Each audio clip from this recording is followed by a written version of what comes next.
আসসালামু আলাইকুম। একে সাকিবিয়ান চ্যানেল যারা দেখছেন তাদের প্রতি আমি কৃতজ্ঞ, কারণ এটা হচ্ছে সাকিবিয়ান, সাচ্চা সাকিবিয়ান। আমার ভাগনা হয় ময়মনসিংহে সায়াবানি হলে যতদিন সাকিব খানের সিনেমা চলে ততদিন ওরা ওইখানে ফলো আপে রাখে। তো যাই হোক, অপু বিশ্বাস এবং সাকিব খানের মধ্যে যে লাস্ট ভাঙনটা হয়েছিল সেইটা আজকে তুলে ধরবো। সেইটার মূল উৎপত্তি ছিল একটা ছবির নাম ছিল হলো অপুর সংসার।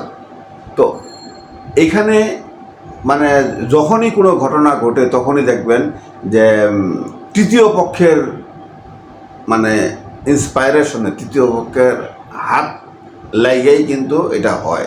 তো সাকিব খানকে কারা উদ্বুদ্ধ করছে এই লাইভে আসার জন্যে, যে ৭১ জার্নালে লাইভটা করছেন। আগে লাইভটা দেখবেন, দেখালাম।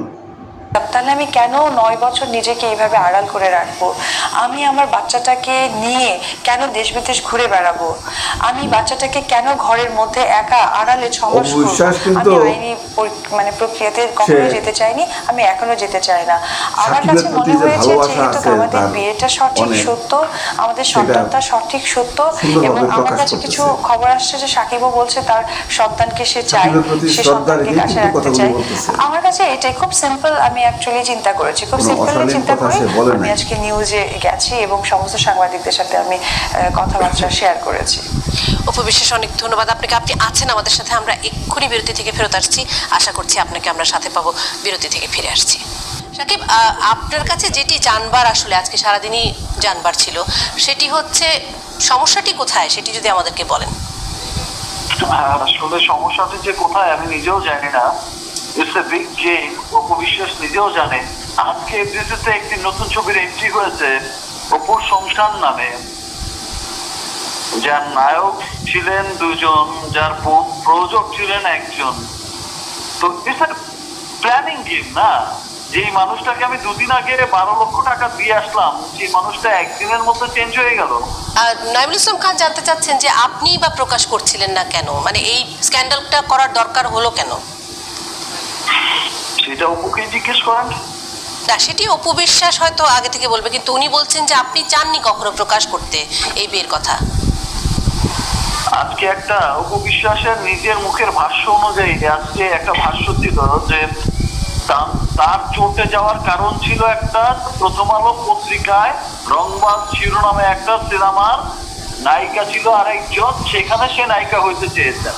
দেখেন, আপনি আপনার স্ত্রীকে আপনার সন্তানের জন্য ১২ লাখ টাকা দিবেন, এই কথাটাও কিন্তু জনগণকে জানালেন। এখন হ্যাঁ রে, টাকাই সব করে দেয় ফাঁকা।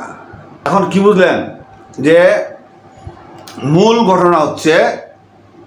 ঘটনা মানে প্যাচ সাকিব খানও লাগায় নাই, অপু বিশ্বাসও লাগায় নাই। মূল ঘটনার প্যাচ লাগায় হলো কারা? সাংবাদিকরা আর তৃতীয় পক্ষ। যেমন মনে করেন এই সাকিব খান এই প্রথমবার বলছে যে অপু বিশ্বাসকে ১২ লাখ টাকা দিয়ে আসলাম কালকে, আজকেই তার চেঞ্জ হয়ে গেল গা। আরে এটা কি পাগল? অপু বিশ্বাস চেঞ্জ করছে, চেঞ্জ করাইছে সাংবাদিকরা বিভিন্ন প্রশ্ন করে, এবং চামচা যারা থাকে, যেমন সাকিব খানের সাথে একটা চামচা আছে, তার makeup artist, personal makeup artist, যে সাকিব খানকে সবসময় মেকআপ করে, এটার নাম হলো সবুজ। এই সবুজটা কিন্তু সাসপেন্ড করে রাখছে, কারণ সে ঘরের খবর বাইরের লোকজনরা জানায়। এই জন্যে এটা আপনারা জানবেন না, এটা আমি জানি। সেই ঘটনাটাও তুলে ধরবো। তো এখন মূল কথা হচ্ছে যে দীপজল ভাই একটা কথা বলছিল যে সাকিব খান মানে 4টা বিয়ে করতে পারে, সে যদি চালাইতে পারে। তো অন্য মানুষের সমস্যাটা কোন জায়গায়? অন্য মানুষের সমস্যাটা হয়েছে ওই যে কেউ সুখ কেউ দেখতে পারে না, এইটাই হচ্ছে অন্য মানুষের সমস্যা, আর কিছুই না। তো মূল বিষয়টা হচ্ছে এই যে এখন সাকিব খানের ছবি শুরু হবে, এই প্রিন্স ছবি শুরু হবে, সোলজার, এইগুলি যদি দূরে একসাথে কাজ শুরু হয়ে যায় তাহলে সাকিব খান আবার আগের ফর্মে চলে যাবে। এই সব নিয়ে মানুষ চিন্তা ভাবনা করে ওই যে সিনেমা হল ভেঙে ফেলাইতেছে, সাকিব খান সিনেমা হল বাঁচায় রাখতে পারলো না, সাকিব খান এই করতে পারলো না, ওই করতে পারলো না, এইগুলি ওই আগের নিউজগুলি তুলে ধরতেছে। তাই আমিও আপনাদের জন্য এই নিউজটা তুলে ধরলাম। ভালো থাকবেন, সুস্থ থাকবেন, আর যারা শাকিব খানের অপু বিশ্বাসের ভালো চান তারা অবশ্যই ভিডিওটা শেয়ার করবেন, চ্যানেলটাকে সাবস্ক্রাইব করবেন। আসসালামু আলাইকুম।